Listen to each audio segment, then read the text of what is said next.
Myths are public dreams. Dreams are private myths. Joseph Campbell, American philosopher on religion and mythology, said this. Today I'm going to inform you about Norse mythology.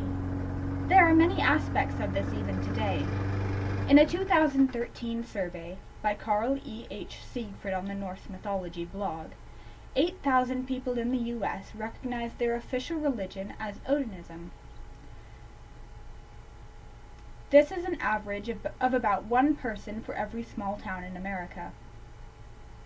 Whether you know a lot or little about this subject, I hope that you are able to learn something new and perhaps recognize mythology in popular culture. I am very passionate about this subject, especially the story aspect, and I have done extensive research on it. First, I'm going to inform you about the world of Norse mythology. Second, I'm going to inform you about the gods. Third, I'm going to inform you about one of the legends. First, the world. There are 9 realms in the world of Norse mythology. Gimle, or High Heaven, Asgard, where the Aesir gods live, Alfheim, realm of the Light Elves, Vanaheim, where the Vanir gods live, Jotunheim, where the monsters live, Midgard, or Earth, Darkelfheim, where the dwarves and gnomes live, Muspelheim, region of fire, and Niflheim, region of fog. Throughout all of these realms grows Yggdrasil, the world tree. At the base of the tree live 3 Norns, and they water Yggdrasil every day with water from the well of Erd. This is good, for in the roots of the tree lives Nidhogg, the dragon, and he is forever gnawing at the roots. At the top of the tree stands an eagle with a little hawk upon its beak. It is the defender of the tree.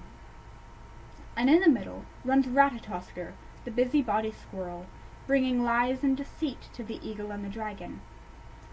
Yggdrasil is Odin's sacred tree.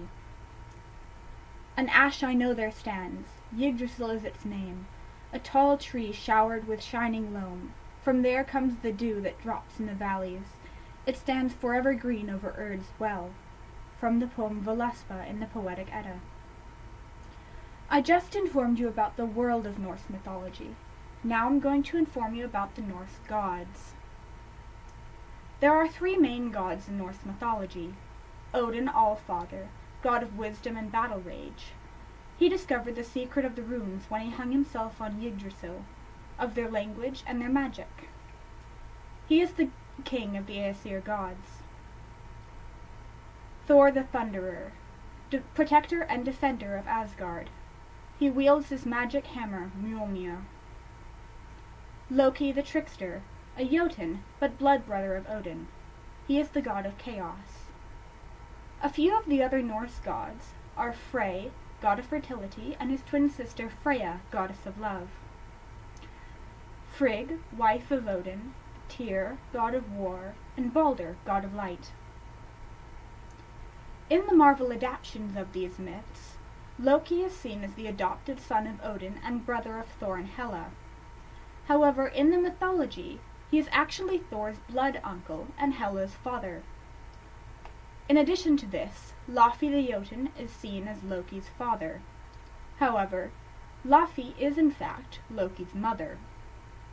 From Marvel Thor 2011, Thor the Dark World 2013, and Thor Ragnarok 2017.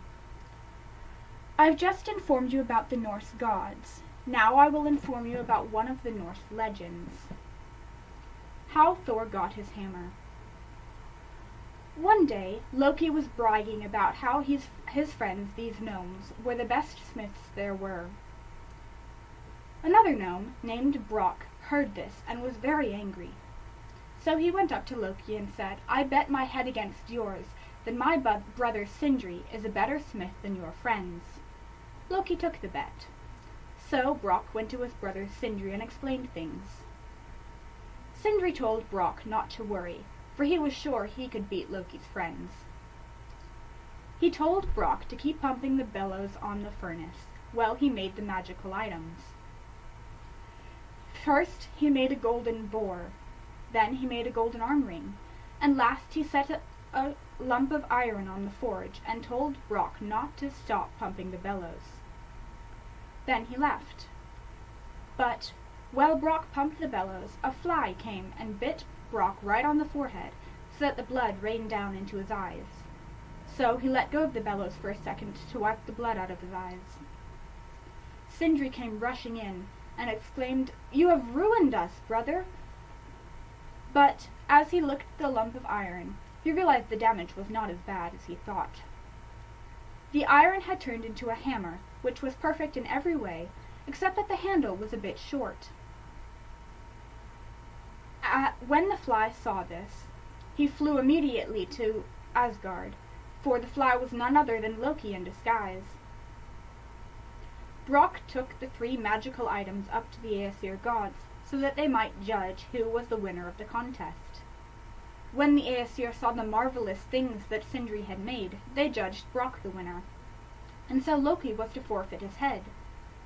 But just as Brock was about to claim his prize, Loki argued that he had only forfeit his head, and Brock had no right to touch his neck. So Loki got to keep his head, but he got his mouth sewn shut for his troubles. And so to Frey went the golden boar, to Odin went the arm ring, and to Thor went his magical hammer Mjolnir. Stories from the Delaire's Book of Norse Myths by Ingrid and Edgar Delairs. Today I inform you about Norse mythology. We talked about the world, the gods, and one of the legends. George Lucas, creator of Star Wars, attributed his inspiration for the religion in Star Wars to Joseph Campbell, who once said, "Myths are public dreams. Dreams are private myths." Just remember, if you ever feel down, remember this old Norse proverb. Stand by your trial, and not by what others say. Thank you.